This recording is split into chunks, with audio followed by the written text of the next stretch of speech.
What's up guys, Houndish here, and today we're jumping in with a Destiny 2 Year of Prophecy video. This one is actually going to be the roadmap in much more detail as we move through 2025 and into 2026, as we actually get one of the more in-depth roadmaps we've ever had for future content drops coming to Destiny 2 in terms of the amount of dates that we have. So we'll start by talking about the rest of Heresy and Rite of the Nine. There's still a bit of a rollout of content to come in the next couple of months, but beyond that we'll talk about Edge of Fate, the upcoming seasonal updates and major updates for the game. Bungie have also outlined numerous reveals that they'll have. Plus we have raid dates, upcoming events like Arms Week, that's set to drop in August. That'll be shortly before Solstice of Heroes for the year. And there are extra notes regarding event content like holofoil weapons that we'll be getting, a return to the Plague Lands in September, as well as a major content reveal there. And we're now all the way up to March 2026. So plenty to talk about in this one. Let us know in the comment section any things you're looking forward to. And now let's get into it. I guess we'll start at the start. We're still in episode Heresy for the moment. Rite of the Nine is now live, as is Heavy Metal. These are the two core pieces of content that are new that we're going to have before we get to Edge of Fate. It's worth mentioning though, as we understand it, for the Rite of the Nine rotation, Ghosts of the Deep will be the featured dungeon on May 13th. And we'll finally get to Prophecy for the first time on May 20th. Then as far as we know, the Rite of the Nine schedule or rotation will continue to cycle through. However, there are a couple of extra dates, so if you're curious about Trials of Osiris and the return of the Inquisitor, the next trials that we'll get will be on the 16th of May. There the updated Inquisitor will be available for the first time, and the following week we'll get the return of Iron Banner, which will give us our first opportunity to pick up the Nature Reclaimed. Of course, that's the new Iron Banner Scout Rifle. So those are the dates we have ahead of the next major content drop, and of course, that will be Edge of Fate, which will launch on the 15th of July. When that does drop, obviously, we'll get all of the major expansion content, so there'll be the new story and location, new missions, weapons, gear, and a reward pass which will be linked to Reclamation, the name of the season. We'll talk more about additional seasonal content in a moment, but another important date here, 19th of July, will be the launch of the Edge of Fate raid, so that will be a Saturday release. And then moving on from that, as things start to quiet down from the major expansion drop, on the 5th of August, best we can tell, Arms Week will arrive for the first time. So Bungie have said this is a week-long event focused on a single weapon archetype, and when it launches, we'll get a new area in the tower in the form of the shooting range. And Bungie specified in one of their blog posts that 3 weeks after the launch of Edge of Fate is when the shooting range will arrive, so that takes us to August 5th, and it'll be the first of these kind of smaller seasonal events that we'll get after the expansion. Shortly after that though, there'll be another one in the form of Solstice of Heroes. We don't have an exact date for that one yet, but logically it's still likely to drop in August as it normally does, not least because just a few weeks after that we'll get the first major update of the year. And much like when Arms Week starts, Solstice and other seasonal events moving forward will feature holofoil weapons. So we can see the one for Solstice here, Year-Tide Apex, which is a lightweight frame SMG with solar damage. We'll still get the origin trait for Solstice, and it's a Tex Mechanica weapon, plus we can see a new perk icon on the weapon there as well. So there'll be a couple of new things happening in August, and then, as we head into September, we'll get the Ash and Iron update.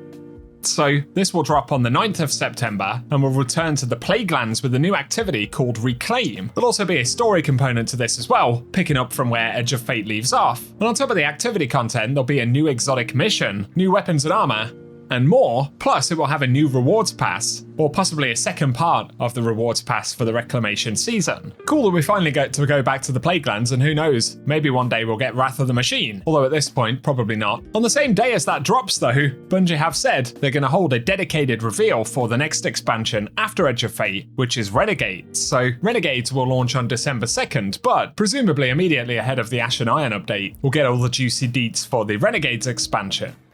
And as we move sort of closer to the end of the year, Renegades itself again drops on December 2nd, and the second expansion of the year will feature a dungeon as opposed to a raid. This will no longer require dungeon keys as it's part of the main sort of content drop, but our best guess, if this is going to drop in the first week, is that the Renegades dungeon will drop either on Friday 5th or Saturday 6th of December. Again, that's not a confirmed date just yet, but it's certainly the most likely date that we have. Renegades will once again drop with a season, so the season will be called Lawless. That will have a new reward pass, and reward passes will feature exotic weapons and ornaments, legendary weapon and armor ornaments, as well as cosmetics and more. And the major update following Renegades will be on the 3rd of March, and it's called Shadow and Order. Of course, in September we'll get the Plaguelands one, but otherwise Bungie have outlined that major updates will contain new and reprised activities, a new sandbox meta, events, modifiers and challenges, as well as gear and artifact mods, so that will apply to all of the major updates that we'll get in the next year. So there we have it. If you're curious about the roadmap specifically, this is one of the more far-reaching look-aheads that we've had in terms of dates and releases for Destiny, so it's good to have that info, especially after what has felt like a pretty long wait to get information about Edge of Fate itself. So that takes us up to the start of 2026. Then Bungie have said they're committed to delivering 2 more expansions in 2026, starting in the summer. And from there, unless Bungie's sort of approach changes, we should still be looking at DLCs with major updates in between and seasonal events and content. So share your thoughts in the comment section. Love to get your thoughts on what you're most looking forward to, or opinions on the content cadence that Bungie have outlined in general.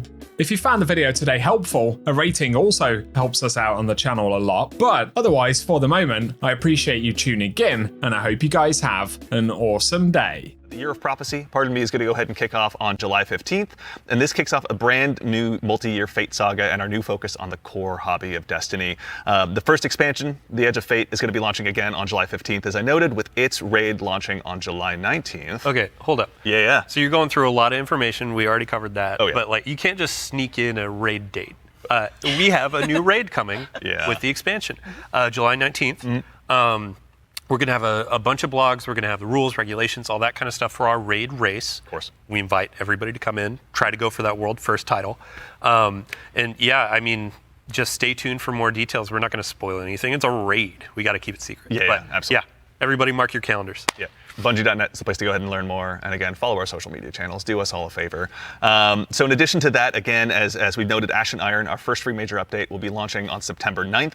Renegades, very exciting, will be launching in December. And then keep an eye again on our social channels. We'll provide all the updates once they're available. But as far as today goes, the Edge of Fate and the entire Year of Prophecy pre-orders are available starting right now. Now, pre-ordering for starters, the Ultimate Edition will go ahead and unlock the New Land Beyond. New Land Beyond, that exotic sniper. Super Ooh, exciting. I can't wait, man. I can't wait, same, honestly. That'll be unlockable in addition to several other goodies. And also, we've also got a collector's edition that'll be available.